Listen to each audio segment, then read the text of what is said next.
¿Qué tal? Muy buenas noches, bienvenidos a este nuevo estudio. Estamos muy contentos todo el equipo de Vida Nueva porque una vez más, gracias a Dios, después de más de 2 años, podemos estar transmitiendo en vivo, pero al mismo tiempo tener una vez más los estudios de forma presencial en estas nuevas instalaciones de Vida Nueva para el Mundo Toluca.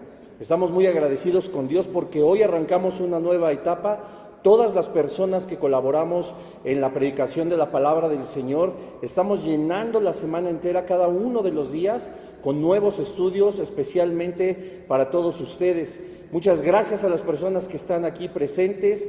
Yo creo que es una sensación, pues un poco nueva, ¿no? ¿Verdad? Así después de tanto tiempo de estar sin estudios presenciales, además que de los estudios vamos a empezar a tener muchísimos más eventos como estábamos acostumbrados antes de la inundación, antes de la pandemia, antes absolutamente de todo, ¿verdad? Nosotros, gracias a Dios, nos caracterizamos por tener muchos eventos que evangelizan, pero también esta serie de estudios presenciales que edifican, por supuesto, a todo el cuerpo de Cristo. Y me toca a mí, tengo el privilegio de ser el primero este lunes 11, de forma presencial, regresar a los estudios con una serie que vamos a tener a lo largo de bastantes semanas, pues hay muchísimo que hablar, que se llama Elías y Eliseo, los profetas de fuego. Y es algo maravilloso porque no solamente vamos a estar analizando a estos dos grandes profetas de una forma biográfica, de una forma histórica, sino también de una forma en un carácter divino, ¿verdad? Porque nos vamos nosotros a encontrar con que estos dos grandes hombres de Dios tienen características muy similares en tiempos diferentes, con reyes diferentes, y Dios los usa de una forma espectacular. Sobre todo, quería comentarles acerca de por qué el Señor puso en mi corazón hacer esta serie, y es algo bien interesante porque cuando nosotros estamos leyendo la palabra de Dios, cuando nosotros nos encontramos escudriñando las Escrituras, pues bien sabemos que nos lleva de un libro a otro, que nos lleva de una carta a otra, que del Nuevo Testamento nos vincula al Antiguo Testamento y viceversa, etcétera, etcétera. Y cabe mencionar que Elías y Eliseo tienen una aparición muy importante en los dos testamentos, ¿verdad? Tanto en citas, y bueno, todos conocemos la historia cuando Jesús se transfigura y estaba también ahí Elías y Moisés, ¿verdad? Entonces, a nosotros nos hace tener un canal lleno de bendiciones al analizar perfectamente quién era Elías y quién era Eliseo. Otra de las razones es justamente los milagros que llegaron a hacer, la forma en cómo ellos clamaron a Dios, la forma en cómo ellos llevaban a cabo su vida creyendo siempre en el Señor. Se enfrentaron a grandes problemas, se enfrentaron a persecuciones que son prácticamente innombrables. Hay muchísimas cosas dentro de la vida de Elías y Eliseo que tiene una gran enseñanza para nosotros miles de años después, literalmente miles de años después. Como lo vamos a estar viendo también de forma histórica en este primer episodio de esta maravillosa serie, pues tenemos que encontrar, ¿verdad?, ubicarnos en el tiempo de la Biblia, ubicarnos también en la geografía, ubicarnos quiénes son estos personajes, y por supuesto nos vamos a ir pues primeramente con el profeta Elías y después con el profeta Eliseo. Vamos a estar analizando el primer libro de los Reyes, por supuesto cartas del Nuevo Testamento, evangelios donde se citan a cada uno de ellos, y esto nos llevará a nosotros pues a tener una idea mucho más clara de quiénes eran estos dos personajes. Conocemos las historias de cuando llueve fuego del cielo, del carro de fuego que separa a Elías y a su discípulo Eliseo, de los grandes milagros que hizo Eliseo, por supuesto, en el nombre del Señor, pero nosotros vamos a enfocarnos mucho más también a ver qué características, qué estaba sucediendo en la vida de cada uno de estos profetas, pero también en la nación de Israel y de Judá, para saber cuál era el propósito de Dios que venía detrás de cada una de estas enseñanzas. Nosotros, pues, vamos a buscar hacerlo de una forma en la que también podamos encontrar aplicación personal en el día a día, puesto que la Biblia nos enseña que todas estas doctrinas, todas estas historias, los personajes bíblicos que encontramos desde el Génesis hasta el Apocalipsis, tienen siempre algo que enseñarnos, tanto lo bueno como lo malo, ¿verdad? Porque también Dios nos muestra a nosotros que podemos llegar a ser a tomar a estos ejemplos, pero como algo de lo que no debemos de hacer, ¿verdad? A veces alguien alguna vez me preguntó, ¿por qué si la Biblia está, por supuesto, llena de los grandes hombres de Dios, también se encuentran ahí establecidos los que no los fueron? ¿Por qué existen tantos reyes que hicieron lo malo delante de los ojos de Dios? ¿Por qué puso Dios o dejó que el pueblo de Israel pudiera confiar en dioses ajenos a Jehová de los ejércitos? Y bueno, todos esta falta, me atrevería a decir que son de no ejemplo, esos que no fueron un ejemplo de cómo hacer las cosas, sino un no ejemplo, pues nos enseña a nosotros que podemos aprender también lo que está mal delante de los ojos de Dios. Y no solo eso, sino las consecuencias que también vienen al respecto. Consideramos nosotros, por supuesto, que la enseñanza de las Escrituras tiene que ser cuidadosa, la enseñanza de las Escrituras tiene que ser también profunda. Si bien es cierto que hay temas que nosotros podemos catalogar como temas que pueden ser de uso personal o de aplicación personal prácticamente inmediata, también debemos de conocer, como nos enseñan las Escrituras, que hay temas que nosotros tenemos que encontrarle la profundidad a través de la guía del Espíritu Santo. Pues sin Él, evidentemente, nosotros no podríamos encontrar la verdad establecida en la Santa Biblia. Y es por eso que muchas veces se toman algunos textos, se sacan de contexto, se vuelven doctrinas o se vuelven enseñanzas equivocadas que, lejos de edificar a la iglesia, pueden perjudicarla en gran manera. Nosotros tenemos como premisa también la edificación de la iglesia y que nosotros podamos escudriñar a través del Espíritu Santo la palabra de Dios de tal manera que podamos encontrar lo único que está establecido en ella, que es la verdad. Y en esta serie, en este nuevo estudio que estamos tan contentos de compartir con todos ustedes aquí de forma presencial, también allá en las redes sociales, en los diferentes países que nos sintonizan, que nos ven, ¿verdad?, a través del Facebook, pues nosotros vamos a encontrar una gran sabiduría al respecto. Y bueno, pues vamos a empezar como es debido, vamos a empezar poniendo este estudio en las manos del Señor, no solamente esta noche, sino todo lo que habremos de hablar a lo largo de esta serie. Así que, Padre, en esta noche te damos gracias, Señor, porque tú nos has permitido regresar a este maravilloso lugar, a este nuevo lugar que tú nos has dado, Señor, para compartir de tu palabra. Te damos tantas gracias, Señor, porque tú a lo largo de todos estos lunes también nos has enseñado mucho a través de tu Espíritu Santo, de la carta a los tesalonicenses, del Antiguo y Nuevo Testamento, de escatología, Señor, de tu amor y de la preocupación que existe, Padre, por este ministerio de expandir tu palabra y que cada vez más personas puedan llegar a conocerte de la forma en como nosotros te conocemos. Te pedimos, Espíritu Santo, que seas tú a lo largo de este estudio, no solo este lunes, sino todos los subsecuentes, hasta donde sea tu voluntad, Padre, para que nosotros podamos aprender cada vez más de ti y conocerte de una forma más profunda. Porque no hay, Señor, privilegio más grande que conocer tu corazón, lo profundo que existe dentro de ti, con el fin único, Señor, de amarte cada vez más, de sentirnos amados también por ti en cada una de tus enseñanzas, y sabemos que en este estudio no será la excepción. También ponemos en tus manos, Señor, los estudios que se habrán de realizar durante toda la semana y los cotidianos de familiares, Señor, de los miércoles y los domingos, los servicios de jóvenes, etcétera, etcétera. Estamos tan agradecidos, Señor, por esta nueva oportunidad, deseando, Señor, que tu iglesia sea edificada conforme a tu propósito y conforme a tu voluntad. En tu nombre poderoso oramos, Señor Jesús. Amén y amén. Y bueno, pues ahora sí vamos a entrar en materia. Vamos a iniciar con este estudio después de haber platicado hacia grandes rasgos de lo que se va a tratar.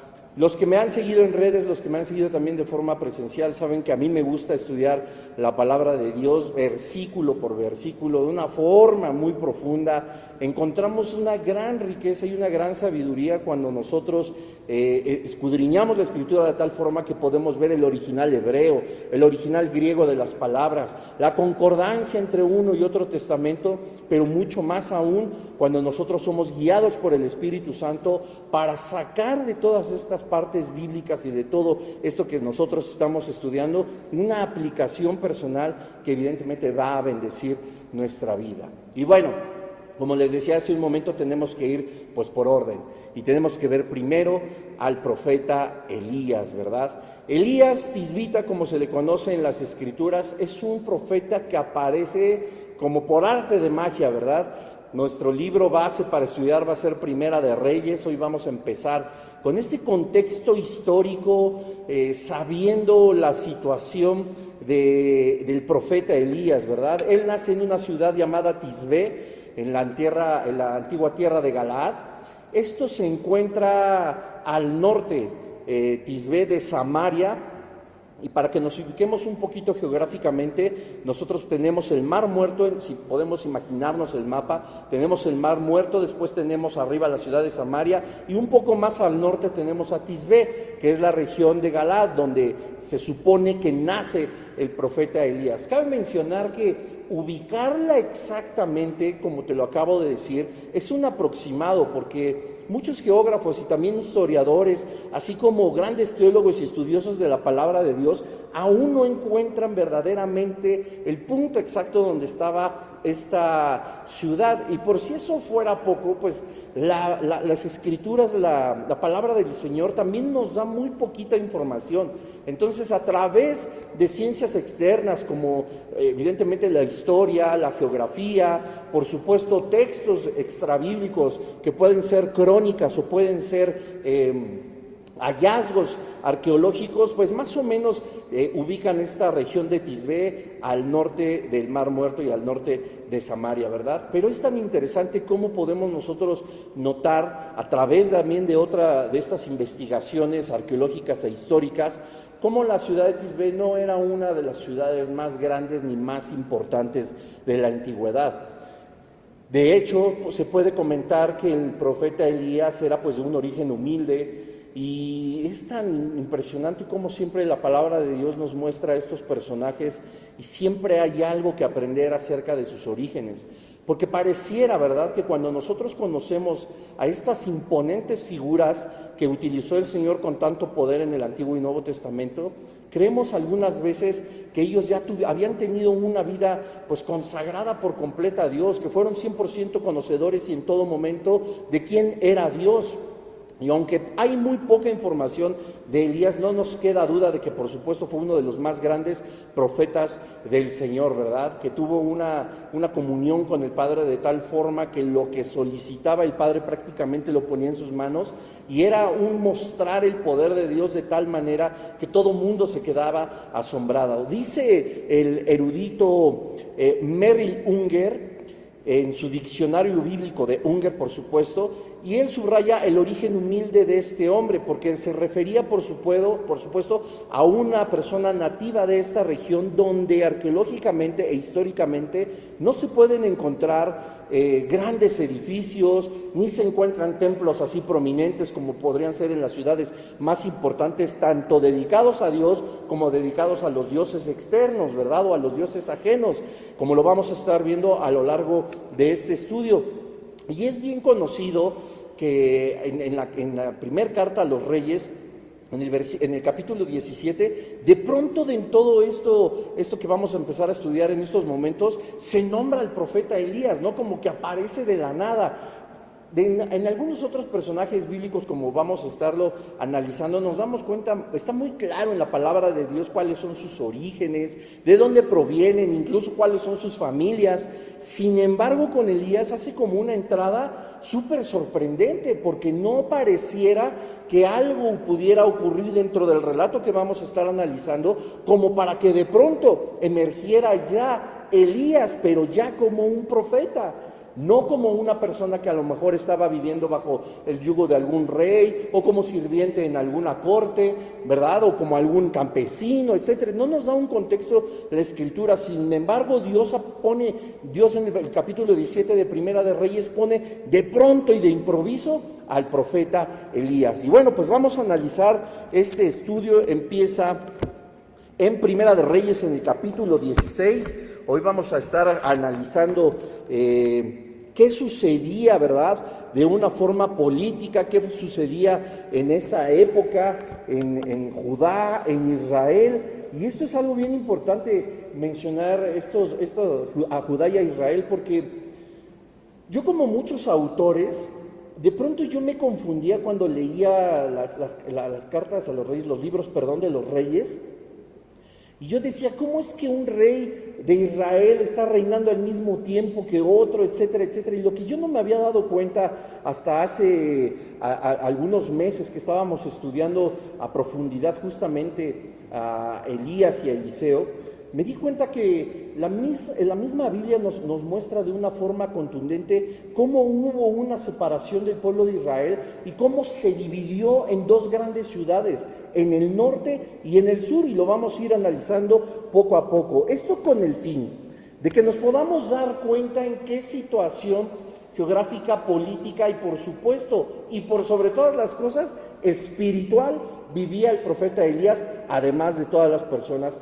que lo rodeaban.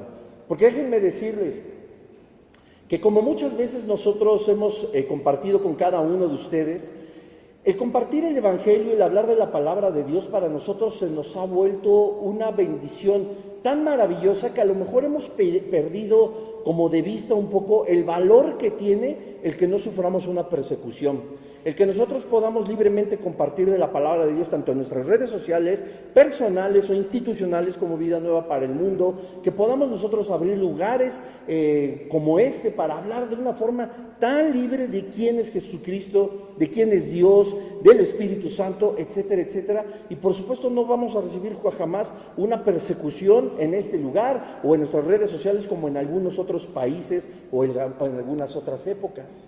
Y a veces como que nosotros ya no podemos aquilatarlo, ¿no? Valorarlo. Ahora que tuvimos nuestras reuniones en este nuevo lugar, yo me quedé sorprendido de la maravilla de cómo quedó. Si bien es cierto, no es un palacio lleno de ornamentación ni absolutamente una construcción llena de una arquitectura que podría considerarse dentro de las bellas artes, la realidad es que en el espíritu yo sentí que nada de eso se necesitaba mientras la presencia de Dios se pudiera manifestar en su iglesia. Y así fue siempre, ¿verdad?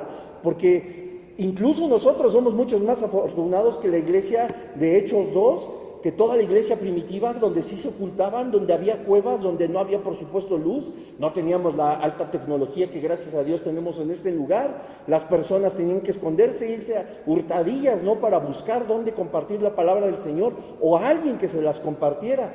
Y nosotros pues a veces no comprendemos el contexto que nos rodea, político, geográfico, y que ha sido de grande bendición. Los gobiernos hasta el momento en México no han impedido la predicación del Evangelio. Los gobiernos en México hasta el momento no han impedido que lugares como este se abran, ni que podamos externar libremente y con todo respeto lo que está de acuerdo a las Escrituras mal en la sociedad, mal en el gobierno, mal en los trabajos, mal en las familias. El gobierno no nos ha puesto una ley mordaza, la policía no está buscándonos para ver qué estamos diciendo. A lo mejor el Facebook, pues sí, ¿verdad? Porque luego ya te pone ahí, acabas de infringir las políticas del Facebook porque son, ¿cómo dicen? Infringen las políticas con mensajes de odio, casi ponen. ¡Qué bárbaros!, ¿no?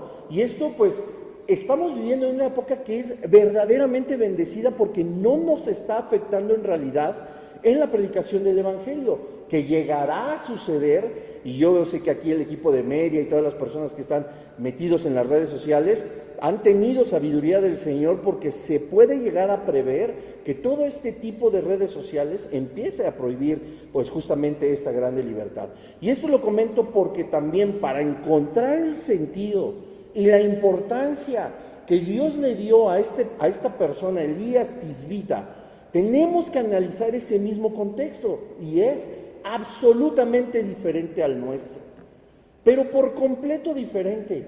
Y no solo fue diferente porque existía una persecución, sino porque existía la obligatoriedad de adorar y alabar a otros dioses. Acabamos de hablar nosotros de un sistema político, educativo, laboral, por supuesto también espiritual, pero en aquella época, como vamos a ver en estas historias, nos vamos a dar cuenta que hay muchísimo más de ese poder espiritual al que se sometían y se tendría que obligadamente acercarse, ¿verdad?, de acuerdo a los reyes, para poder tener una buena vida en esos reinados. Dice Primera de Reyes 16, 21. Vamos a poner un contexto de en qué época vivía Elías. Decía, entonces el pueblo de Israel, aquí es lo que yo les comentaba, y es cuando todo se vuelve más claro, se divide, dice, fue dividido en dos partes. La mitad del pueblo seguía a Tibní, hijo de Ginat, para hacerlo rey, y la otra mitad seguía a Omri. Versículo 22, mas el pueblo que seguía a Omri pudo más que el que seguía a Tibní, hijo de Ginat, y Tibní murió y Omri fue rey. En el año 31 de Asa, rey de Judá, comenzó a reinar Omri sobre Israel y reinó 12 años. En Tirsa reinó 6 años. Ojo aquí, se divide en dos ciudades Israel, el norte y el sur. El norte era Israel y el sur era Judá. Es decir, aquí nos está enseñando que Omri empieza a reinar sobre Israel después de esa división, la conquista. Y dice el versículo 24, y Omri compró a Semer el monte de Samaria por 2 talentos de plata y edificó en el monte y llamó el nombre de la ciudad que edificó Samaria, nombre de Semer, que fue dueño de aquel monte. Y Omri hizo lo malo ante los ojos de Jehová e hizo peor que todos los que habían reinado antes que él. Escucha bien, no solamente se estaba dividiendo Israel, no solamente, como decimos de una forma pues muy coloquial, estaban queriendo jalar solamente agua para su molino. Tan es así que compran el monte, le ponen el monte de Samaria, donde él dice, en ese monte voy a edificar templos para dioses ajenos al Señor. Y dice el versículo 25 que él era el peor de todos los que habían reinado antes. Si tú te echas un clavado un poquito antes a los reinados anteriores al del versículo 21, a donde empezamos a estudiar, te vas a dar cuenta que los reyes que estaban ahí también habían hecho lo malo delante de los ojos de Dios. Se puso tan fea la cosa que se divide Israel en el norte y sur, que es Israel, y en el sur Judá. Judá conquista a Israel y empieza a reinar Omri, quien hizo lo malo delante de los ojos de Dios. Y dice, había sido el peor. Si ya todo el mundo había hecho cosas malas, imagínate se había puesto todavía a hacer cosas peores, porque normalmente también no nos ponemos a pensar de que, bueno, si alguno de nosotros o alguna persona que conocemos, que conoce del Señor o que está dentro del cuerpo de Cristo, por cualquier razón, justificable o no, dependiendo de cada persona, etcétera, empieza a hacer lo malo delante de los ojos de Dios. Y nosotros empezamos a notar que existe pecado dentro de su vida, que hay prácticas que no agradan delante de Dios. Nosotros a veces, yo no sé, pero podemos llegar hasta justificar un poco lo que sucede. Nosotros hemos encontrado frases, o en mi caso yo he encontrado frases de alguien que está en un mal momento y me dice, bueno, yo estoy en un invierno espiritual. No, bueno, es que yo estoy ahorita dándome un tiempo para saber si mi decisión fue la adecuada o no. Y empiezan a justificarse con tantas cosas, en lugar de decir, ¿sabes qué? Yo a lo mejor ahorita no quiero saber nada de Dios, yo sé que yo estoy en pecado, pero hay algo que me está moviendo, no es lo que yo quiero, como Pablo lo mencionó en el Nuevo Testamento. Esas cosas que yo no quiero hacer, esas son las que termino haciendo porque mi cuerpo aún es carne, ¿verdad? Y Pablo, fíjense, no se estaba justificando. Pablo te dijo y nos enseñó a cada uno de nosotros, lo que yo no quiero hacer, eso termino haciendo porque aún estoy en la carne. ¿Quién me librará de este cuerpo de pecado? Estamos exactamente en el mismo lugar, sin que esto signifique que cada uno de nosotros entonces tenemos derecho a justificarnos que somos carne y queremos practicar el pecado. La gran diferencia es que Pablo siempre se negó a caer donde cayó. Siempre se negó al pecado, aunque lo cometió. Y esto que no nos espante, familia, que no nos espante, iglesia, porque no somos nosotros la religión tradicional, no somos nosotros la religión que idolatra personas por haber sido santas cuando en realidad nunca lo fueron. Y con santo me refiero igual a los términos religiosos y no a los términos que nosotros conocemos como significado de la santidad. ¿Qué quiero decir? Que piensan que el apóstol Pablo, el apóstol Juan, María, Pedro y San Pacirulo de las Garnachas y todos estos nunca cometieron pecado, siempre fueron puros, siempre fueron sin mancha, etcétera, etcétera, etcétera. La realidad es que nosotros no podemos pensar que esas personas fueron así, puesto que si el ser humano fuera capaz, cada uno de nosotros tuviéramos la capacidad de no cometer pecado, pregunto aquí a los que nos están viendo en redes sociales y presencial, ¿qué caso tuvo que Jesucristo muriera en una cruz si nosotros podríamos hacerlo? Dios mismo sabía que nosotros éramos incapaces de permanecer en santidad.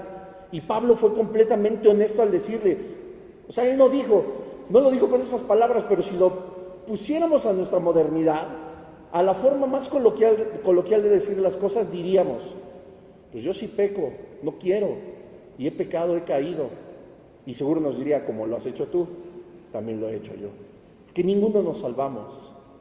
Dice la palabra de Dios que si nosotros negamos que hemos pecado, la mentira mora en nosotros. Todos nosotros caemos, todos nosotros pecamos. Repito, esto no es justificante ni alguna justificación para cometer pecados. Se supone que nosotros luchamos en contra de la carne. Se supone que nosotros sí somos espirituales, pero mientras moramos todavía en un cuerpo corrupto, decadente, que tiende al deterioro, seguimos luchando en contra de la carne. ¿Y qué cosas tan terribles hizo Omri? Versículo 26. Pues anduvo en todos los caminos de Jeroboam, hijo de Nabat, y en el pecado con el cual hizo pecar a Israel, provocando a ira a Jehová, Dios de Israel, con sus ídolos. Se está poniendo feo. O sea, él conocía de Jeroboam, que había hecho lo malo delante de los ojos de Dios, y él lo estaba haciendo. Y ahorita vamos a leer una parte, una palabra que es fundamental, que nos va a volar los fusibles, porque dices, ¿cómo es posible? Nosotros amamos a Jesús, seguimos al Señor, buscamos no perdernos en ese camino. Y aunque a veces, bueno, ya, me caí, sabemos que el Señor nos sostiene con su diestra de justicia y nos levanta. Dice la palabra de Dios en los Salmos que si estuvieras postrado, Él nos levanta cuando nosotros encontramos un verdadero arrepentimiento. Ojo aquí, el ser humano no produce arrepentimiento. Quien nos da el don del arrepentimiento es el Señor. Entonces, lo que nosotros podemos tener es remordimiento, pero no arrepentimiento. El remordimiento nos dice, ay, sí, no, yo ya no lo vuelvo a hacer, y, ay, no, qué mal me siento, no, pues como Pablo, ¿no? También que pudo haber dicho, ay, no, yo no quería hacer eso y terminé haciéndolo, justo lo que no quería hacer eso terminé haciendo, me siento muy mal. Es válido, familia, todos hemos pasado por ahí, nos hemos llenado de remordimientos, pero arrepentimiento, dice la Escritura que es un don de Dios. Eso es muy diferente, es cuando nosotros clamamos al Señor y le decimos, Padre, estoy completamente de acuerdo contigo en mi confesión de pecados, y le digo, Padre, me arrepiento, pero es no porque yo sepa aquí en la mente que hice mal, no es porque yo sepa que corrompí la moral, no es porque yo sepa que quebranté una ley humana, sino porque mi espíritu accedió al pecado a causa de mi voluntad, de mi concupiscencia. Entonces, cuando nosotros confesamos nuestros pecados, y ahorita tomaré un minuto para hablarte acerca de eso, nosotros le decimos al Señor, yo sé que hice mal, el Espíritu Santo me redarguye, me da convicción de pecado, y entonces llega este don de parte de Dios y te dice, ¿quieres seguir adelante o quieres cambiar de parecer? Arrepentimiento, metanoia, cambio de dirección, cambio de arrepentimiento, nos estamos arrepintiendo, es un cambio de comportamiento. El remordimiento no es así.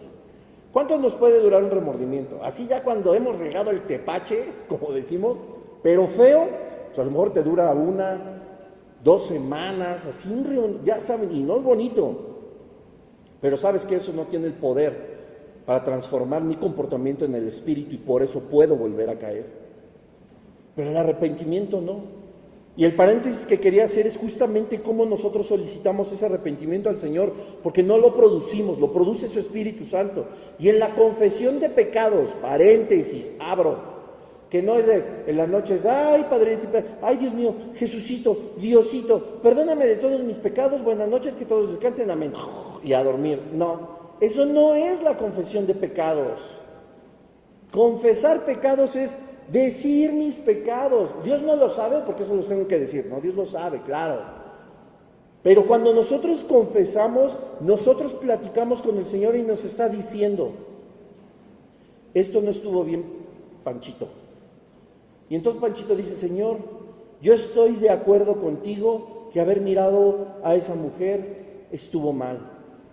Señor, yo estoy de acuerdo que haberle quitado 100 gramos a la báscula. Señor, todo lo que yo estoy de acuerdo en que yo actué mal. Y se dice, sí, aunque nos tardemos, ¿te quieres dormir temprano? No peques. Porque aunque nos tardemos, tenemos que decirle one by one, uno por uno. Y claro, habrá comportamientos, pensamientos, miradas que a lo mejor en ese momento no nos acordamos, pero el Señor conoce nuestro corazón, ¿verdad? Y no va a decir, no te voy a dejar dormir hasta que tú lo confieses. No, pero para eso está el Espíritu Santo. Espíritu, muéstrame si hay algo oculto. Espíritu Santo, dime si hay algo que yo hice mal y no lo estoy confesando. Y a lo mejor así podemos terminar nuestro día, y a lo mejor esperando que el Espíritu Santo nos diga qué hicimos, perdemos la conciencia, nos dormimos y nuestro espíritu sigue vivo.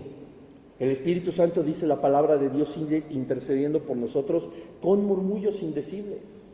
Había una canción que decía, es tan maravilloso estar dormido con el corazón despierto. Y yo me acuerdo que hace muchos años en la alabanza, cuando ejecutábamos esa canción, la persona que era el líder nos decía, no, vamos a quitarle, ¿cómo que es maravilloso estar dormido con el corazón despierto? Pues como dormidote, ¿no? Y no me acuerdo cómo cambiamos la palabra, es tan bonito estar, pues no sé, le cambiamos la palabra y no decía dormido, no me acuerdo qué decía. Pero fíjense qué falta a veces de conocimiento bíblico, porque la Escritura sí dice que nosotros podemos estar dormidos, podemos estar descansando y el Espíritu no duerme, y el Espíritu no descansa, y el Espíritu sigue intercediendo por nosotros. Cuando nosotros ya no tenemos la conciencia de estar en comunión con el Padre, sino estamos dormidos, el Espíritu Santo sigue intercediendo por su voluntad. No, dice por nosotros, que es voluntad de Dios. Cierro paréntesis. Dice el versículo 27, los demás hechos de Omri y todo lo que hizo y las valentías que ejecutó, ¿no está todo esto escrito en el libro de las crónicas de los reyes de Israel? Hay que remitirnos ¿a dónde? Pues al libro de las crónicas, ¿verdad? La misma Biblia ahí nos dice.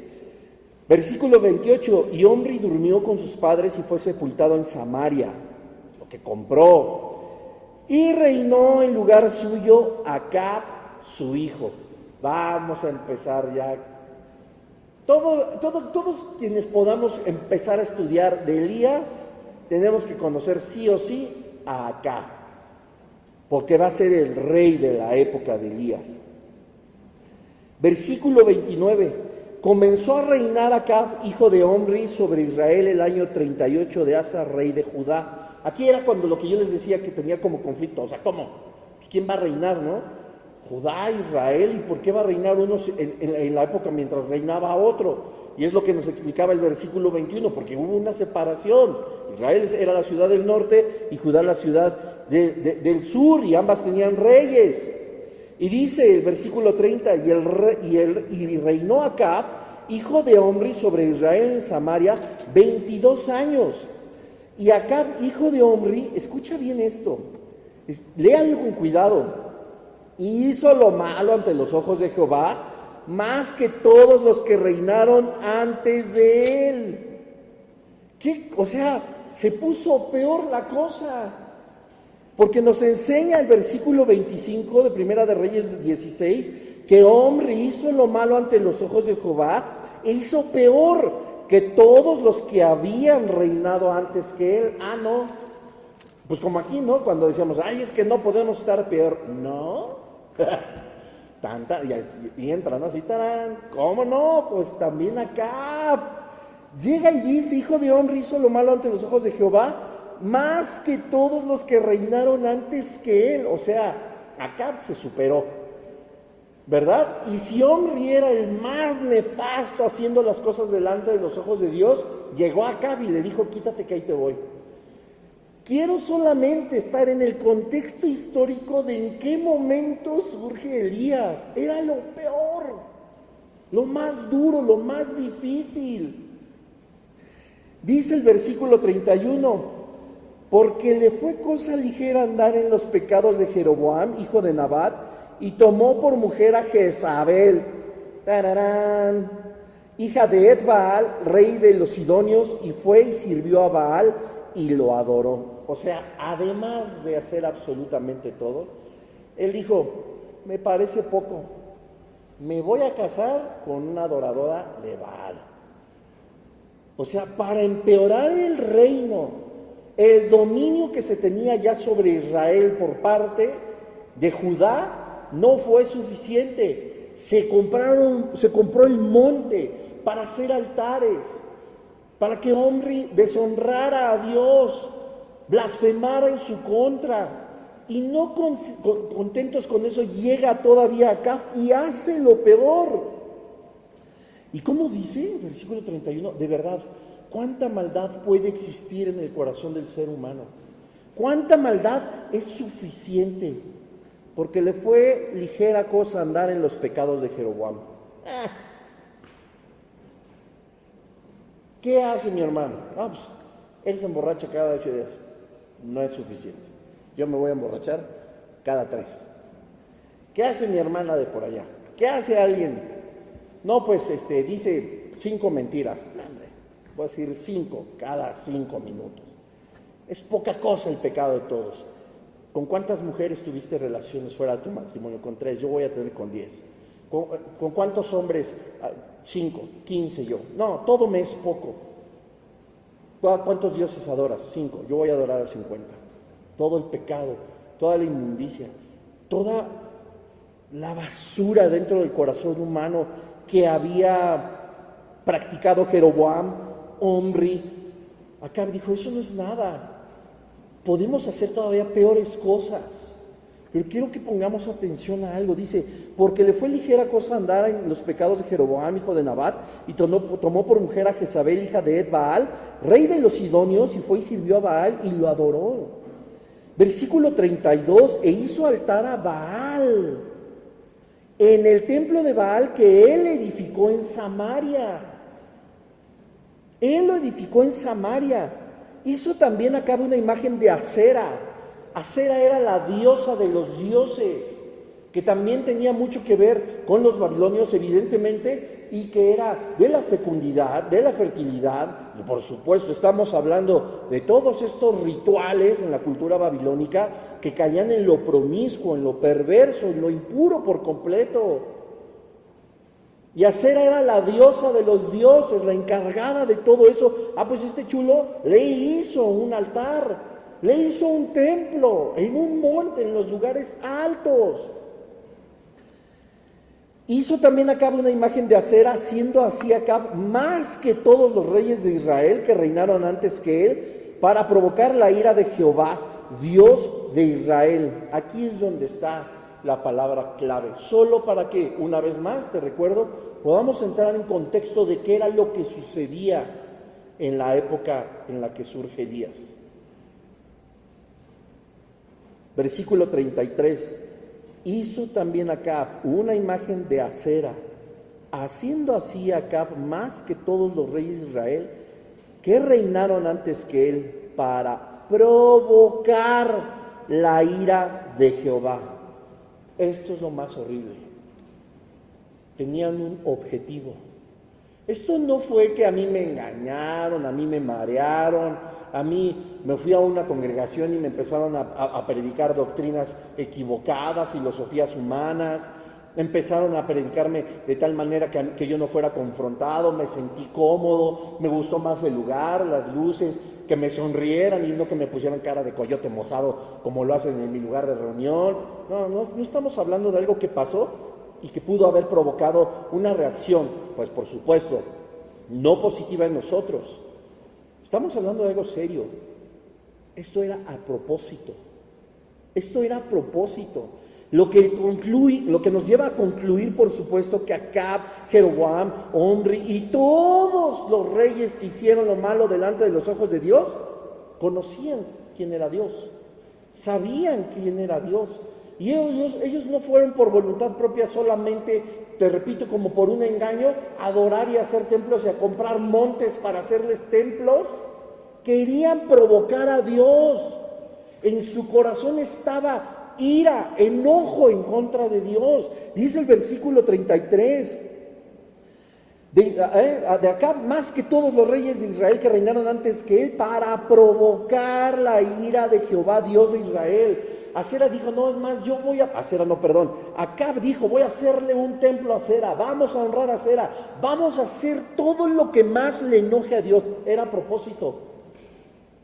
Y Acab, por supuesto, sabía de los sidonios y sabía de Jezabel. ¿Ya le sonó Jezabel? El tercer personaje que no podemos nosotros desprender cada vez que hablemos de Elías. Acab, Jezabel y Elías es... No, lo vamos a ver más adelante. No les quiero adelantar capítulos, pero de verdad hay una vida terrible. Esto era a propósito. Imagínense ustedes que su servidor o alguien más los domingos en el salón principal, en los demás estudios que vamos a tener durante toda la semana, etcétera, te empieza a platicar doctrinas o te empieza a enseñar o te empieza, valdría la pena este término, adoctrinar, de modo que conscientemente estemos ofendiendo el nombre de Dios. ¿Tú te imaginas haciendo eso?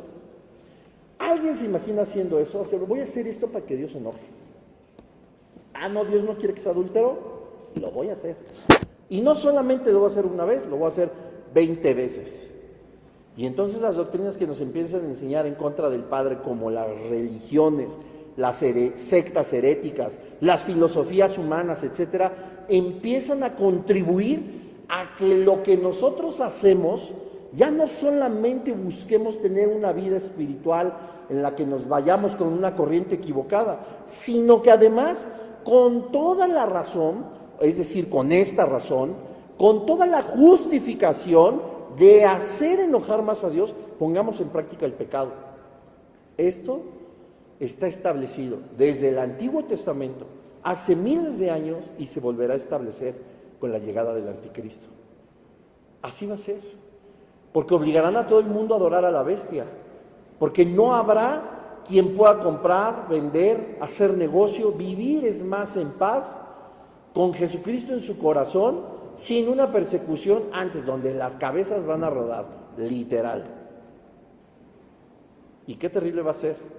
Y entonces la bestia no solamente va a decir, márcate con mi número, y la bestia no solamente va a ser de, puedes comprar o puedes vender, no, va a ser, confiesa que Jesucristo no es tu Señor, y confiesa que Dios es un burlador, un xenófobo, un homofóbico, ¿no? Que como hoy en la mañana estaba leyendo un libro acerca de justamente estas órdenes de Dios, ¿no? Tan contundentes y tan fuertes en el Antiguo Testamento para muchos de los guerreros, en este caso, por ejemplo, para Josué, que mandaba exterminar ejércitos, y uno de los ateos más prominentes en la historia hablaba justamente con todos estos calificativos de que Dios era así, ¿no? Iracundo, xenófobo, genocida, homofóbico, misógino, injusto, cruel, despiadado, sanguinario, bla, bla, bla, bla, ¿no? Palabras de un ateo que yo lo he escuchado hablar, yo lo he escuchado dar conferencias, yo lo he escuchado en debates, y de verdad tiene el espíritu que Acab tenía. Hacer y que Omri y Jeroboam tenían, hacer las cosas que lastimaran el nombre de Dios. ¿Te imaginas que nosotros tengamos ese?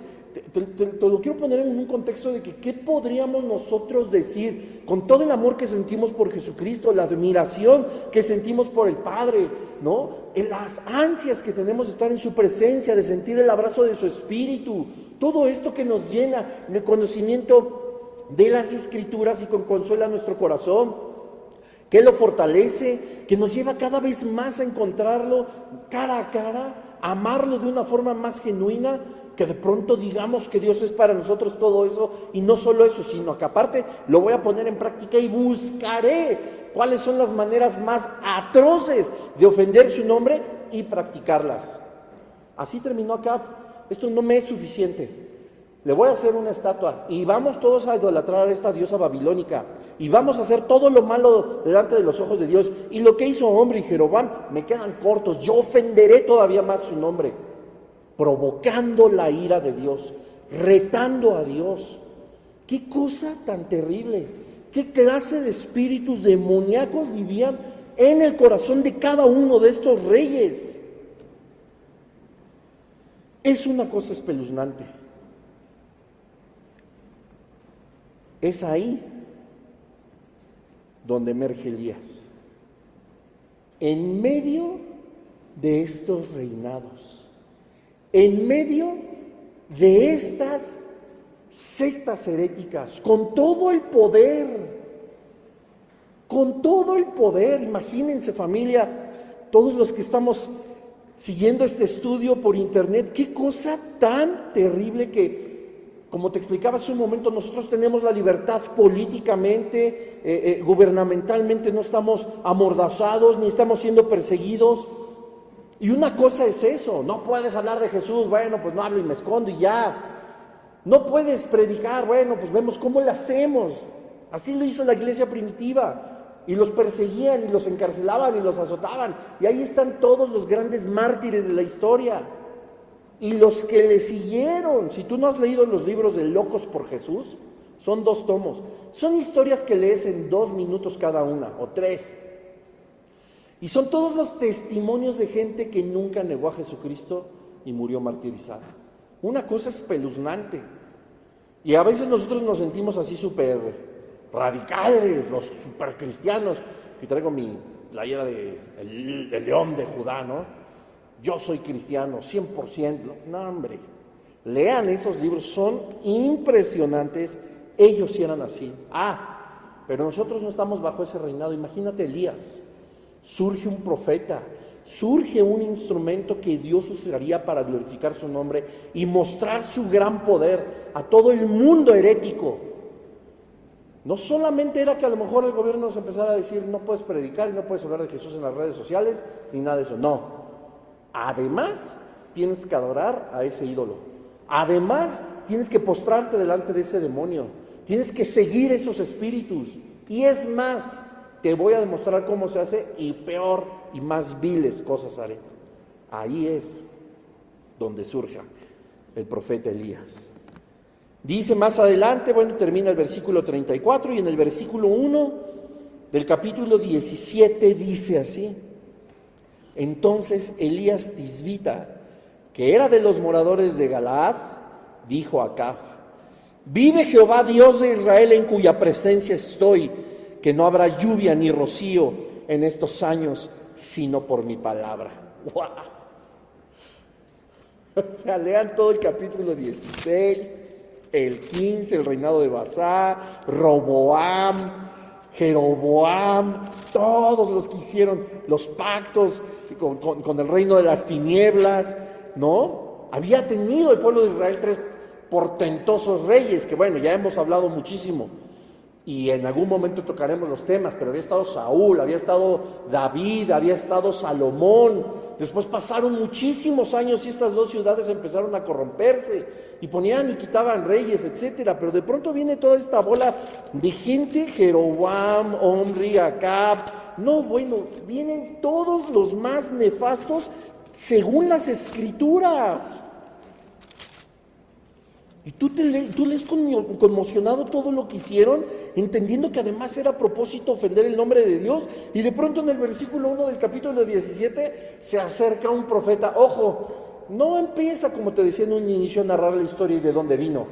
Él ya llegó como un instrumento de Dios y no como un instrumento cualquiera. Vino delante de Acab y le dijo de parte de Dios. Él ya estaba siendo usado por Dios. Ya era un profeta donde dijo: no va a llover hasta que yo lo diga, dice Jehová. Y tenemos que recordar que si Jehová se dirigía incluso a Acab, que hacía lo peor delante de los ojos de Dios, no era por Acab, sino por el pueblo de Israel y por Judá y su unificación.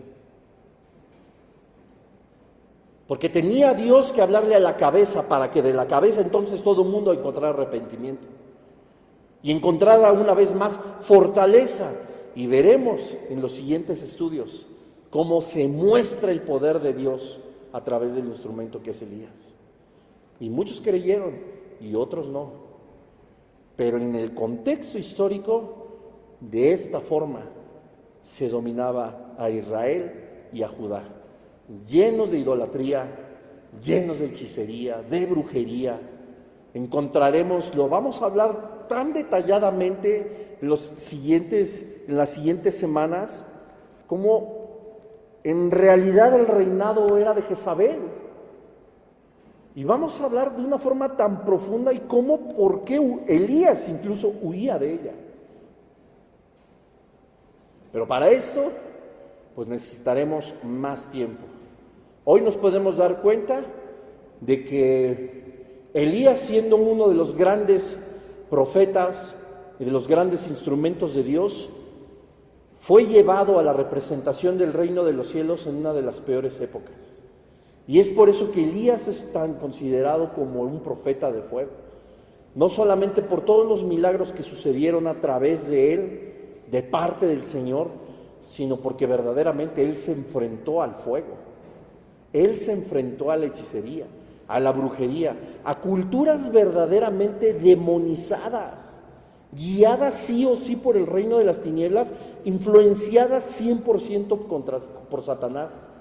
Contra ellos fue Elías a declarar la palabra del Señor. Qué gran ejemplo está por darnos. A partir de la siguiente semana empezaremos ya a analizarlo paso a paso, todo lo que nos describe la santa palabra de Dios acerca del profeta Elías. Y por lo pronto, pues bueno, llegamos al final de este primer estudio. Gracias a Dios por la vida de todas las personas que están en redes sociales, los presentes, que Dios les siga bendiciendo, y vamos a despedirnos dando gracias. Padre, en el nombre de Jesús te damos gracias, Señor, porque comprendemos, Padre, que el escrutinio de tu palabra lleva tiempo, Señor. Gracias, Señor, porque tú has puesto en el corazón de cada uno de nosotros discipularnos de una forma constante para aprender, Señor, acerca de todo lo que tú quieres que nosotros aprendamos. Señor, tú nos enseñas en tu palabra, a través también del profeta Isaías, que tu palabra no vuelve a ti vacía, sino que hace todo lo que tú dispusiste que hiciera en el corazón de cada uno de nosotros. Hoy nos vamos, Señor, bendecidos, expectantes por todo lo que tienes para con nosotros en cada uno de estos estudios de los lunes, Señor. Expectantes, Señor, de que tú nos sigas hablando con el único fin, sí, Señor, de edificar nuestra vida, de edificar a la iglesia, de edificar a los que nos rodean, pero por sobre todas las cosas, de que tu nombre sea exaltado y de que tu nombre sea glorificado a través de todo lo que aprenderemos. Señor, yo te pido que nos lleves con bien a nuestro hogar, que nos des una buena noche, Señor, llena de tu presencia, y Señor, permítenos estar una vez más el siguiente lunes aquí, si es tu voluntad, para que nosotros podamos seguir conociendo cada vez más de ti y darte siempre gloria, honra y alabanza. Oramos en tu nombre, a ti que vives y reinas por los siglos, Señor Jesús. Amén. Amén. Y pues bueno, así concluimos este estudio, y pues los espero la siguiente semana. Va a haber ya